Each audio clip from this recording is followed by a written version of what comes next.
Awutalina minya kumbula elona ngasihleli sisemaweni Awutalina minya kumbula elona ngasihleli sisemaweni Awutalina minya kumbula elona ngasihleli sisemaweni Hello everybody and welcome to Sing Suthu. And as usual today I've got my panelist Pastor Anok Mawewe. Today we are talking about UMfecane. Pastor Mawewe, hello and welcome to today's podcast. Thank you so much. I always appreciate being invited in this podcast. Yes, thank you so much. You're welcome. Yes. Yes. What have you got for us today? For today, as you said, we've been talking about UMfecane. So it's just what is trying to make people understand what is UMfecane and what happened with it. Yes. And the result, like we will just be talking about everything around the holistic information about UMfecane, so that someone who doesn't know UMfecane or will get to know what is UMfecane, or someone who knows UMfecane will have even a bigger picture of what really happened. Yes, okay. Yes. So basically, like as you have asked, what is UMfecane? UMfecane, like as you say, UMfecane, is a Nguni word to begin with. So we are spoken about Nguni people. We say they are part of the Bantu people. The Bantu people are part of the Black African race. That is where we classified them. Yes. So Nguni is a language. Is a language, or is a group of people or group of nations.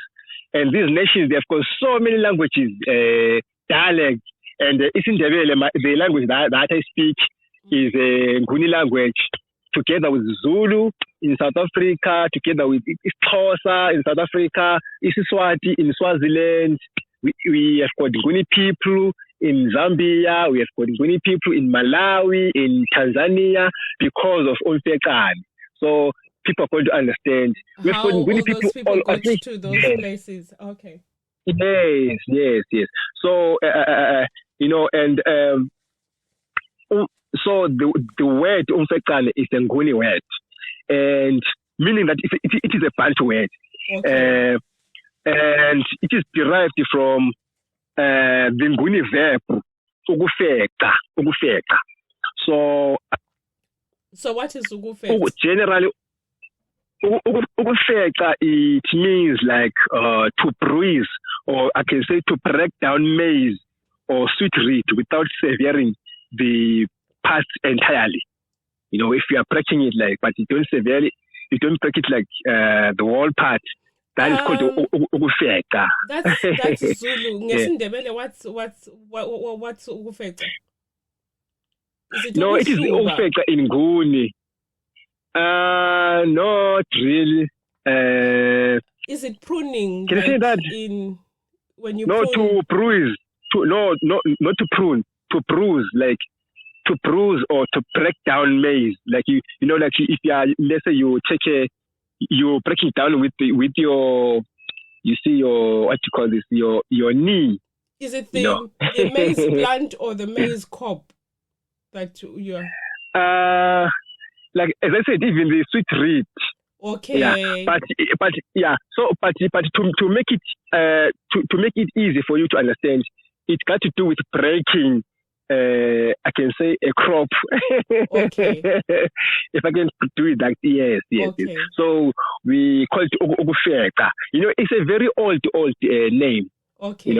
And because many people today, due to westernization, some of these words have been they are no longer used. People are now mixing English and yes. So because this is an event which happened long back before colonization, or should I say before westernization. Yes. So these words were very common during that time, which is why maybe today we may find it difficult to understand them. Yes. So in fact, it refers to a series of continuous wars that started in Nguniland. I'll talk about what is Nguniland. It started in Nguniland in 1817 and spread to other parts of Southern Africa until maybe from the 1840s, and Verkane led to the destruction of normal life among the people that were affected by it. This is why it is called Verkane, because it is a way of bringing a picture of what really took place among families. Like as I said, it's from the word ukufeca, and I told you what is ukufeca. So it's trying to bring a picture. Okay, I'm going to help you to also bring a picture to you. What this word is trying to portray. We spoke about the maize, right? So you see, there's the maize stalk. It represents the mother, while the maize cob stands for the baby being carried by the mother at the back. Do you get the picture? Yes, I do. Yeah. Okay. So, sorry? Yes, I do. Yeah. Did you get that picture? Yes. Where you see there's this mother carrying this child. Yes. So there's this maize stalk carrying this maize cob. Yes. So, as I said, ukufeca is the breaking of maize. You see, so it signalizes the killing of the mother while her child is still on her back. You see, so the child is left motherless, and it is left eaten by the hyenas and other predators. You know, so the separation of the maize cob from the maize stalk represents the kidnapping of the child. It also represents sometimes the kidnapping of the child from her dead mother. So the child joins the people who killed her mother, and the child becomes part and parcel of that community. The child does not know who or her real mother or parents are, or background.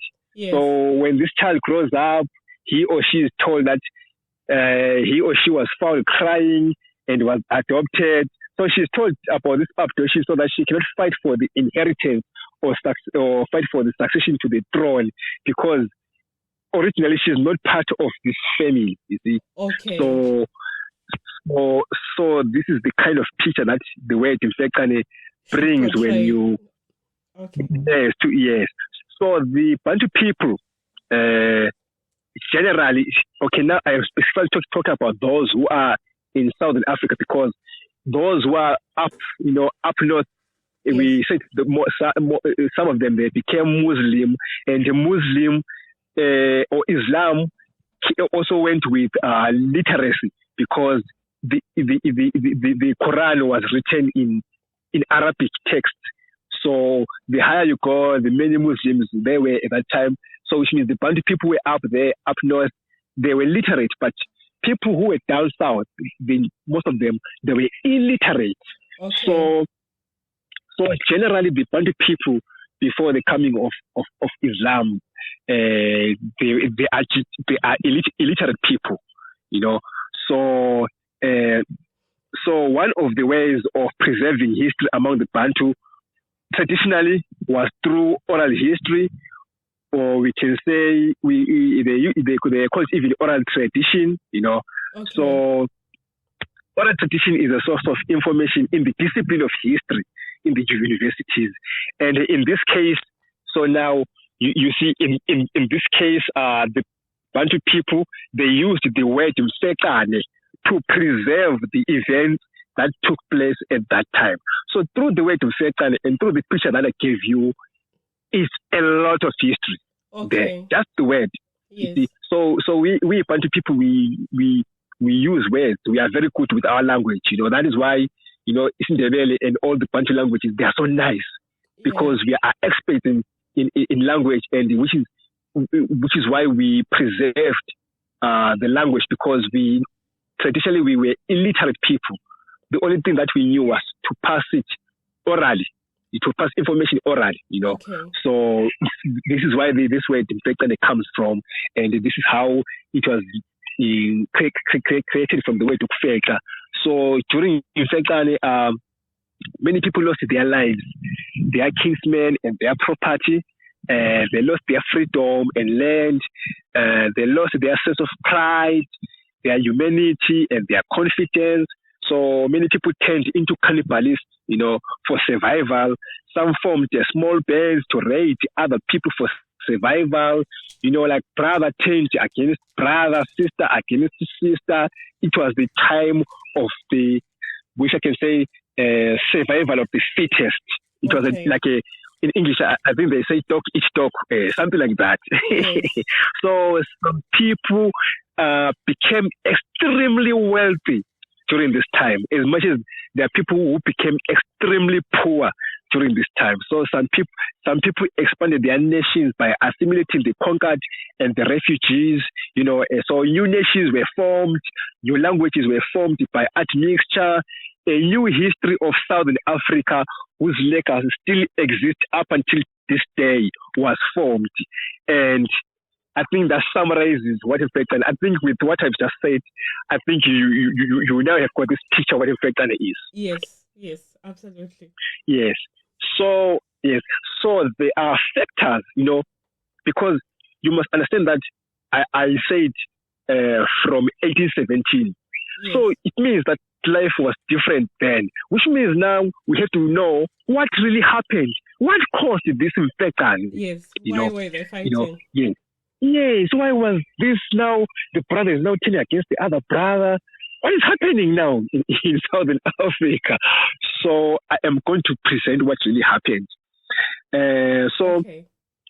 For us to understand what really happened, we also have to know the events which took place before 1817, because 1817 was the beginning.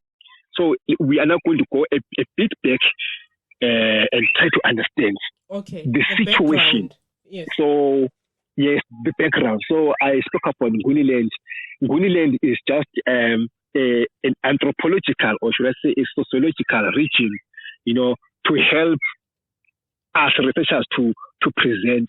Nguniland, it just means that it was a place which was full of Nguni nations, you see. Okay. So there are many Nguni kingdoms there. Is down south, present day. So right now I'm going to concentrate mostly on present day KwaZulu-Natal province of South Africa, because that is where it started. The Durban area. The area around Durban. Sorry? That's the area around Durban. Yes, the area around Durban, Pietermaritzburg, Richards Bay, Nkandla, you name it, going up. Yes. It is where the Zulu people, it is the province where they live, yes. Okay. So in the beginning of the 19th century, right, there was a serious drought and famine in Nguniland. So we refer, like I said, we are going to speak about, in this case, Nguniland is this province, that I was talking about, right? Yeah. Yes. So some kingdoms there, let me speak about the setup there. So some kingdoms were very small. We African people, when we speak of kingdoms, we don't speak of big kingdoms sometimes. Sometimes we speak of a family, So they were small. It's like, let me see, in Europe, it's like Luxembourg. I think it's a duchy or something like that. Yeah. It's an independent territory. We have got Monaco. I don't know how you pronounce. You see, there are those. Yes, there are these small Liechtenstein. Those. So even us, when we speak of kingdoms, sometimes we are speaking of small kingdoms. Or like Rome in Italy. Or like the Vatican City. Yeah, the Vatican City, actually. Yes. Yes. So the Vatican City is inside. It is actually I don't know how to even put it. it's a state inside a city, Yes. something like that. Yes. So some kingdoms were very small, such that they covered a certain clan living maybe in a 10 square kilometer area with other people from other clans who might have joined that clan through maybe conquest or as refugees, or sometimes as a bridal party that came accompanying a royal princess who had come for marriage. Do you remember when on the last episode I told you that, you know,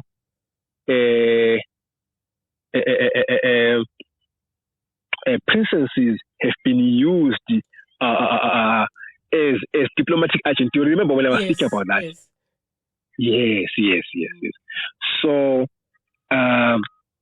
so people now, you know, in order to forge some relationship. So if a princess is going to get married to another kingdom, she does not go alone. She goes with the maidens or the servants and the relatives, so that there can be this relation that is built between these two nations.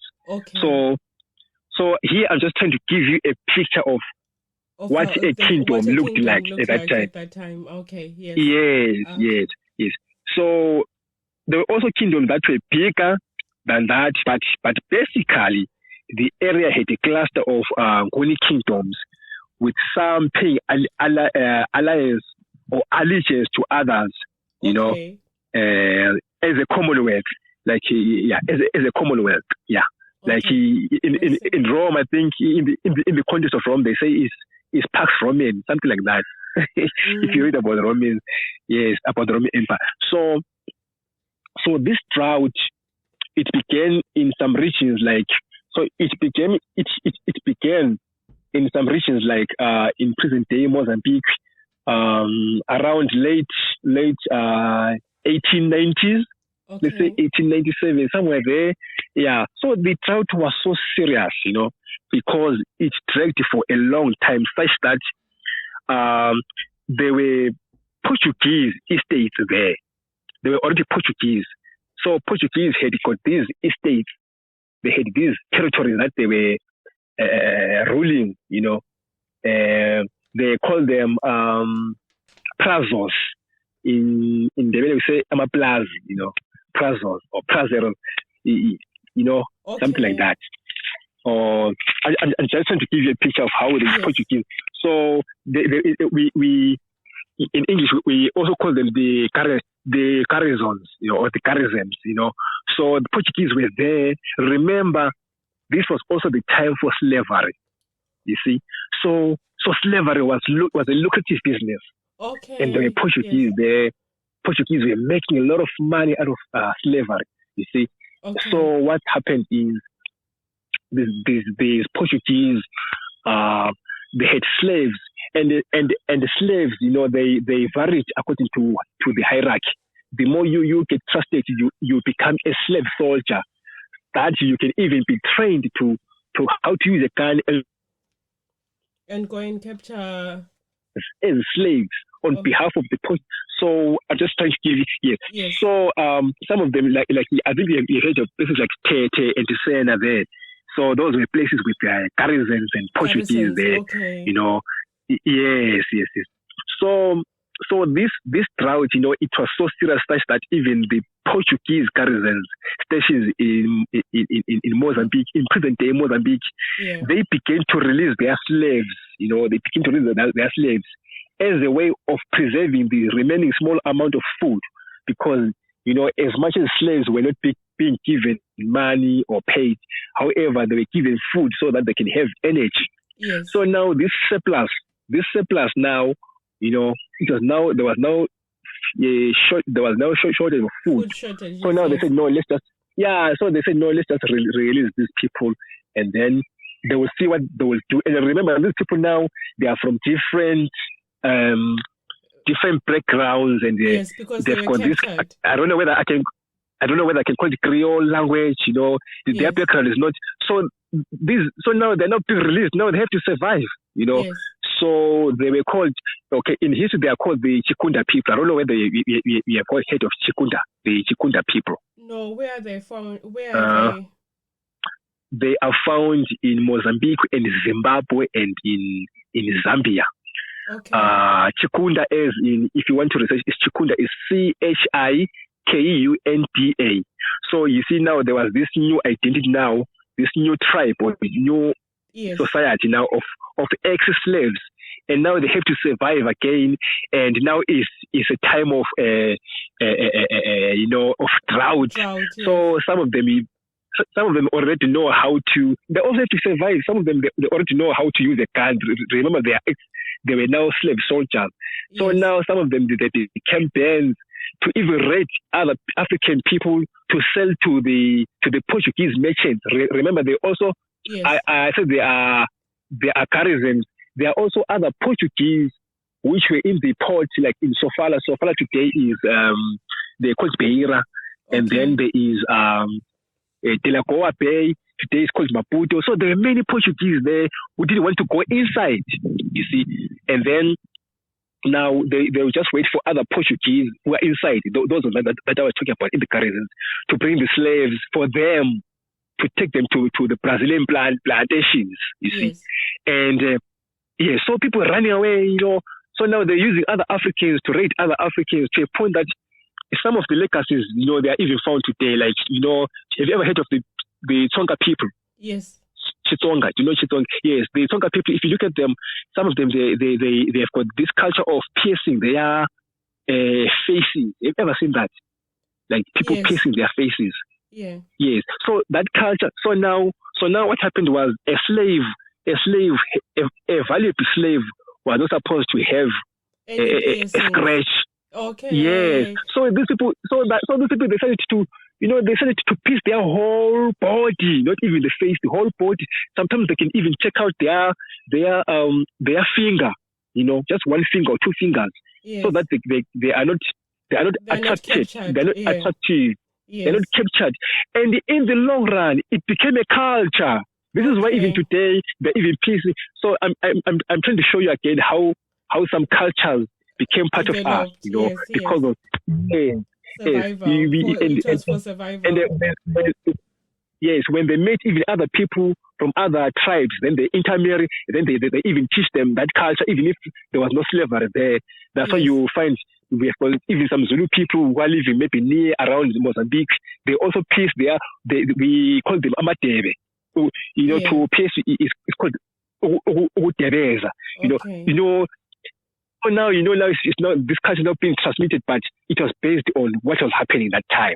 Okay. I think we have got a clan among the Zulu people called is it the Ngubeni or Ngubani? I'm not sure. I'll check. They cut their finger as a culture, as an identity. It came from there. Okay. So these now, some of them, they're now, they're part of this business, because now they have to take these slaves and give them to the Portuguese merchants there and then the Portuguese, they give them food. Yeah, no, the ones in the ports, these ones, they don't have food, the garrisons. The ones in the ports who don't want to enter, who want a meat. And these ones who are in the ports who don't want a meat, who don't want to get inside. They don't want all this business of chasing people's stuff. On the middleman, yes. So this is how the Swahili people also, those Swahilis in the Swahili coast became rich. They were the middlemen. Remember, I said they were the middlemen, and they also influenced the Swahili. So they were the middlemen. They would go there inside. They would maybe take some other slaves and take them to Zanzibar there. Yes. So the Chikundas also became part of that. Some Chikunda groups, some of them, they became transporters, in Zambezi River.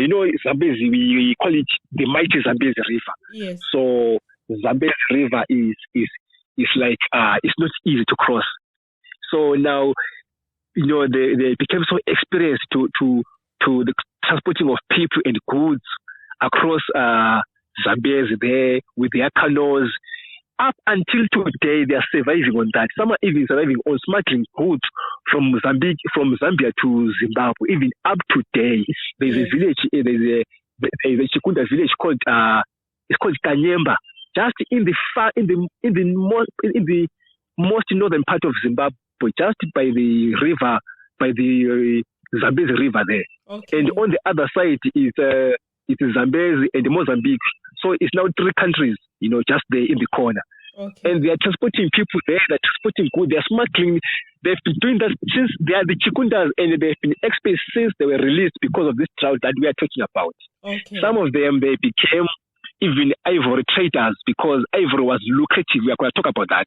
Okay. So I'm just trying to show you now that the game was slowly changing because of this drought. Yes. You see. So this drought, this drought and famine, it hit Nguniland in the early 19th century. That is the early in the early 18th, in the early 19th century, which is 1800. That's where 1800. Yes, we go to history around 1800, 1801, 1802. That is where because it was so long, severe, Yeah.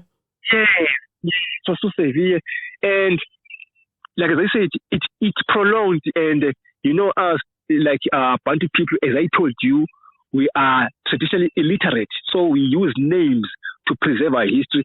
So each and every drought has got a name or a famine. So like if so long ago, if a child was born, they say no, this one was born on the drought called this. Okay. This one was born. So people will know that. So people will be like, oh, that drought. Yes. So they will know the period. Yes. So this one. Sorry? They used it as a reference point. Yes. So the more you get to know about Bantu language or Isindebele, the more you get to know your own history. Yes. Because there is a lot of history in those words. Okay.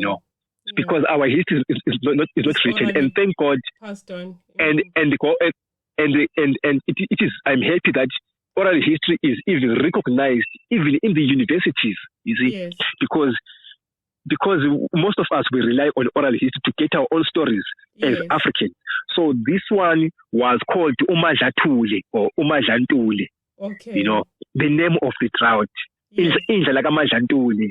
So if you you can even go and research about this drought, Mandlantule drought or Madlantule, or Madlathule. But usually they call it Madlantule, Yes. So I think you can even hear you can Madlathule means, what does it mean? Madlathule. Eating dust. Sorry? Eating dust. Eating what? Dust. No, Madlathule, not Thule. Oh, Thule. Madlathule. Okay. Yeah, Madlathule. What do you think it means? What do you think it means? Eating silently. Like when you are hiding. People were.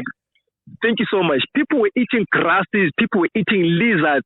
People were eating anything that they could see, and some of these things are not even supposed to be eaten.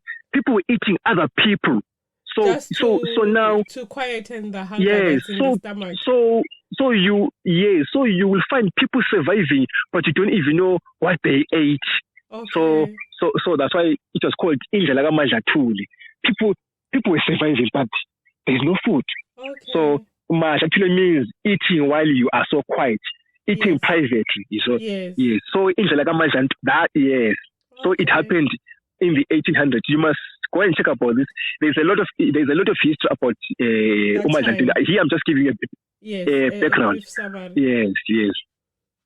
Yes.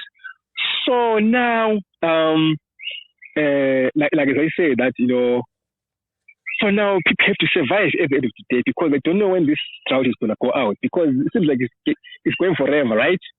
Yes. So people now had to think out of the box. Outside the box. They had to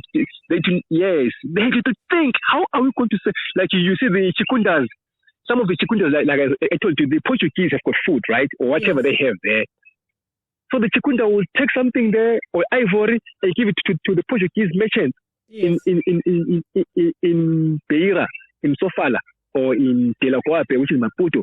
So now people had to think out of the box, And even in Nguniland, they had to think out of the box because they had to survive. You see, so people became in desperate need for new survive, because they had lost cattle, they had lost crops, food had run out, even the surplus food had run out. So while all this was happening, their population had increased again, but their territory had not expanded. Like I told you that you will find maybe a 10 square kilometer kingdom. Yes. And you find maybe there are so many refugees that have come, or they've raided people there, and now there was a lack of resources due to overpopulation again. You see? Yeah. So there was this problem that they had. So one of the remaining industries at that time was the ever-growing ivory trade that I was talking about. Okay. The Portuguese, they were in need of ivory, right? So that trade was not disturbed, right? So, and like the elephants, they can travel long distances for water, Yes. So elephants, they can survive in such places. In harsh And conditions, yeah. So now for you to survive, you have to become. It's either you are the supplier or you are the middleman. You see, but somehow you have to be part of that ivory trade. Yes. So that something is going to come up. So this this increased the need to rule larger territories, right? For access of elephants for ivory again. Okay. You see? Yeah. So now one of the people who managed to survive due to new innovations was Mthethwa King. And that brings us to an end of today's part 1 of UMfecane. If you enjoyed our podcast, please don't forget to like, share with your friends, and follow us on TikTok, YouTube, Spotify, iTunes. To Mr. Arnold Ngala, thank you very much. We'll join you again for part 2 soon. Thank you.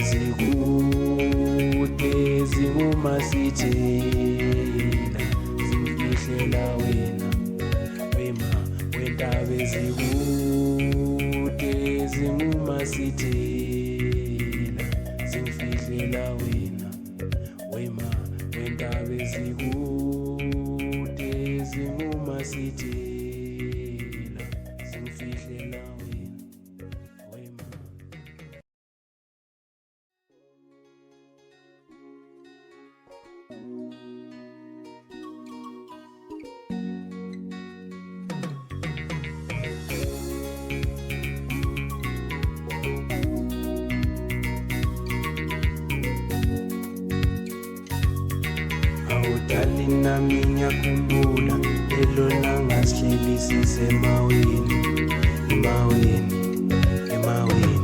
awutalina minya kumbula elona ngasihleli sisemaweni awutalina minya kumbula elona ngasihleli sisemaweni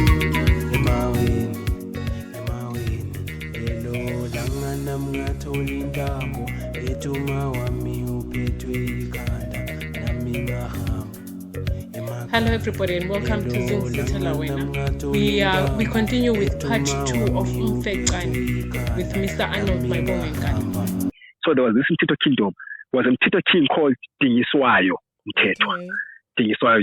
He managed to play around with it, and he was so successful with it. Mm-hmm. So the Mthethwa kingdom was stationed in present day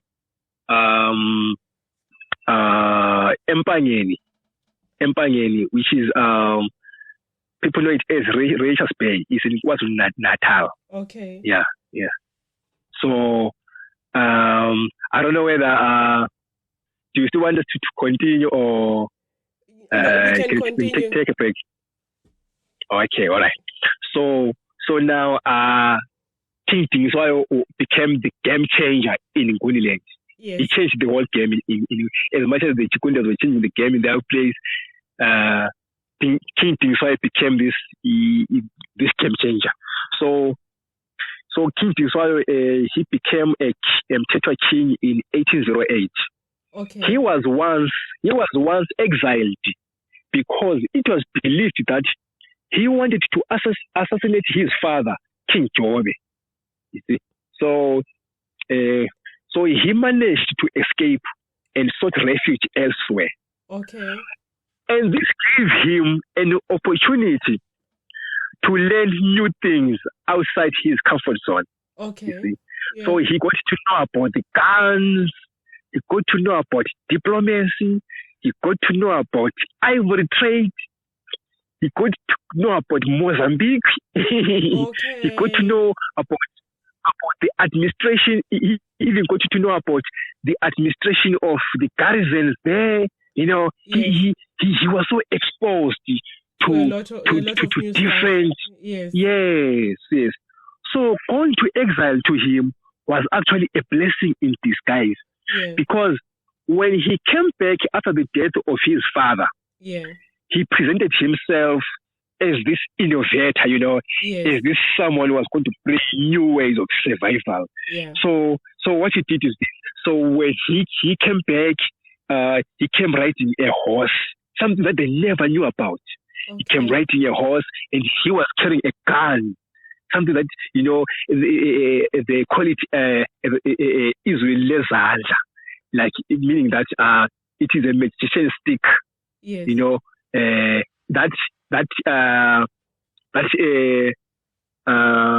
can I put it? It's like it's a magician stick that if you point it to someone, it something goes, the lightning goes and hits you. So they say this is the reign of the magician. So they thought even the gun was like magic. It's a magician stick, you know. Yes. Yeah, okay. because now if you put if you point it at the like if you at the cow with this stick, then the cow is down with this lightning. Yeah. So they're like, this man knows a lot. This man knows a lot, you know. Yes. Some respect. So now he came at a time when you know when they wanted a messiah-like person. You know, like there was this time when the Jews were so they wanted this. So he came at the right time, you know. So and then his supporters, right, managed to defeat the unpopular king who had been put on the throne. So this king was his brother, actually, Mawewe. So already they put this because they didn't know where he was. So they put this his younger this king. Brother. Okay. And before I continue, even the word Dingiswayo, it was not even his name, his birth name. His birth name was called Kodongwana. He came as Dingiswayo now. In Isindebele or Nguni, we say it's from the word Dingiswa. Okay. It's like the exiled one. Okay. You know, if you're exiled, we say Udingisiwe, like Usebudingisweni. Okay. You know, so he was like, I'm the exiled. The exiled one is back, and he's back with a bang, something like that. Yes. So even his name was a brand, you know. So after the killing of his brother and taking the throne, because he had this support, people were so hungry, everything like that. Or should I say, people were looking for new innovations, Yes. So he became the new Mthethwa king, and he had to deliver what he was presenting, because he was presenting new so he was this brand of new innovations. Yes. Now people have done their part. Now it is also time for him to do his part. Yes. So now Inspire now had to think like a man, if I can put it that way. Okay. He had to think, how am I going to come out of this situation? Yes. Yes. There is one thing that he did which changed the whole game. The one he just reformed one thing, in a government. Just one thing. Okay. It changed the whole game. Which thing do you think people today are using, to control others and changing the games and everything? Which part of maybe what do the nations do to control others? To say, I'm the world power. I'm doing this. What do you think people do today? If I can ask you. I can't think. I was going to No, say... like, what I'm trying to say is, yes, try. I said you don't have the right or wrong answer. Remember? Is it, instead of farming, they started trading? No, what I'm saying is this. I'm saying today's world, right? Yes. You will find that there is this country maybe which is being called a world power. Yes. That can conquer go and others. fight with someone. Yes. And conquer others, and this person, like, so what do you like? What we have got countries called world powers. Are we together on that? Yes. These countries that are big, yes, the big brother, you can say it that way. So what makes that country or those countries to be called the big brothers? What is it that they have that makes them have so much power? They have guns and Yes, you are on the today. They've got nuclear. If we can put it that way, right? Yes, nuclear power. Yes. So we can say weapons. Oh, okay. But you are actually on the right. You are actually on the right track. So what they have actually is a strong military system. Okay. Once you have a military system, you now have got the whole world. Yes. And this is what really happened. So King Dingiswayo, instead of making those contacts and everything, he just reformed the military. Okay. That is what he only did. Okay. So he just reformed the military. So, back then the Nguni people, they had what I can call initiation schools, right? Yes. Where boys were taught manhood, yes, where they can be circumcised, that kind of thing. So that is how.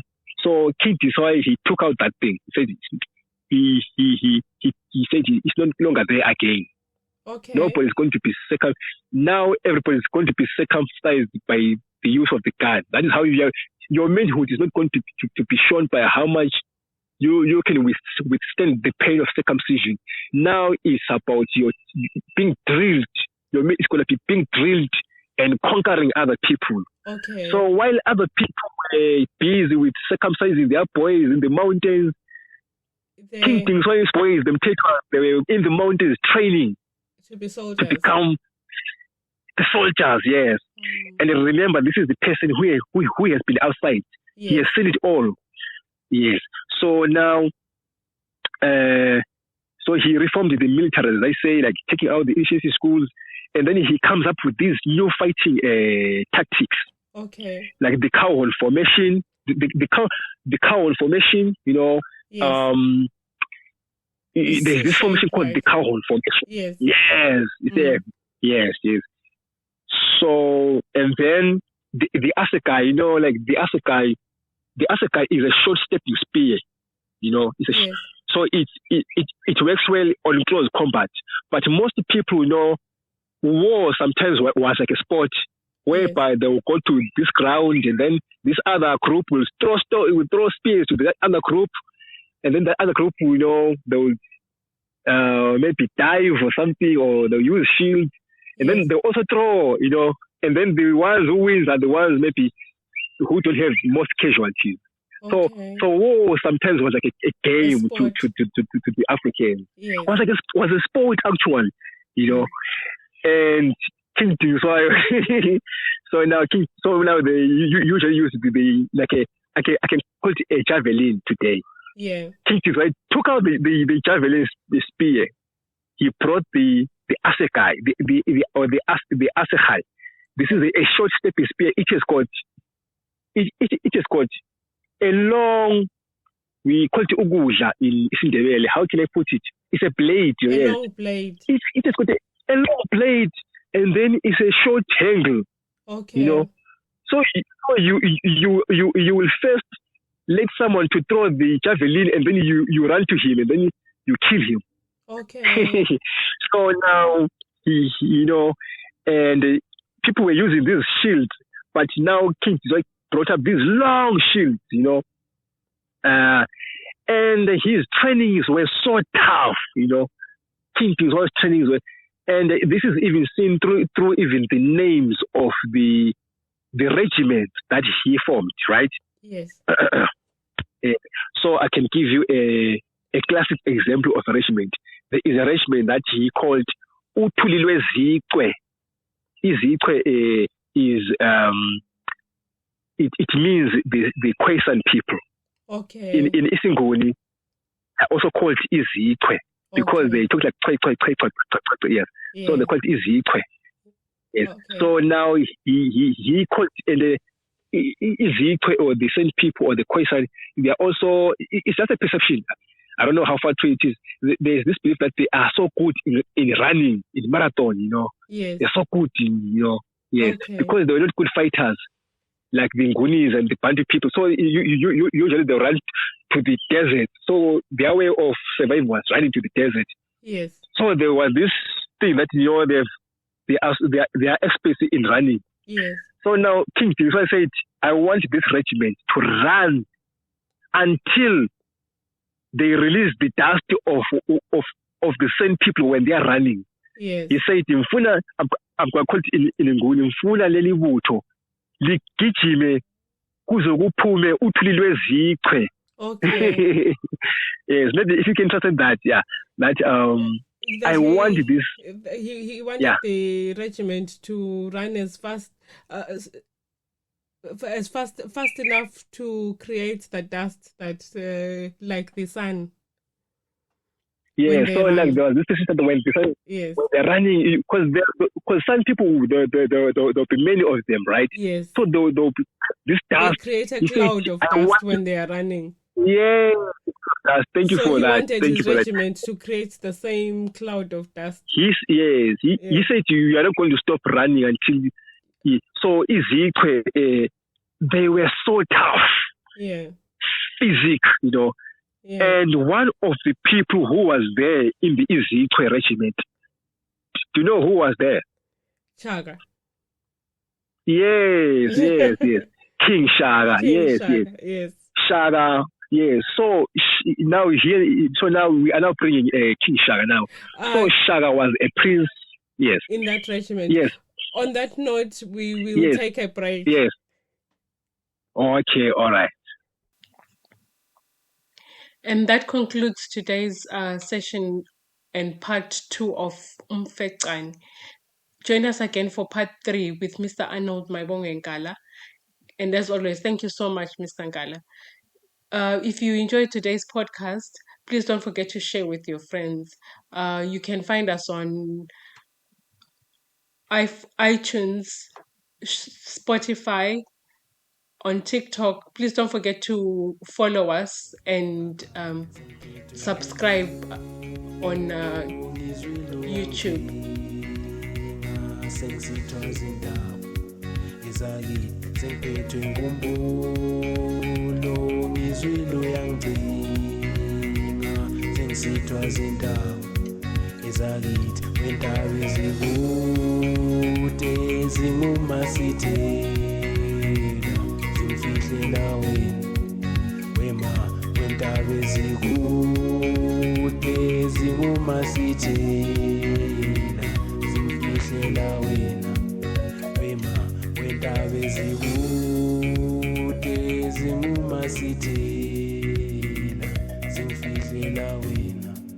Wema, when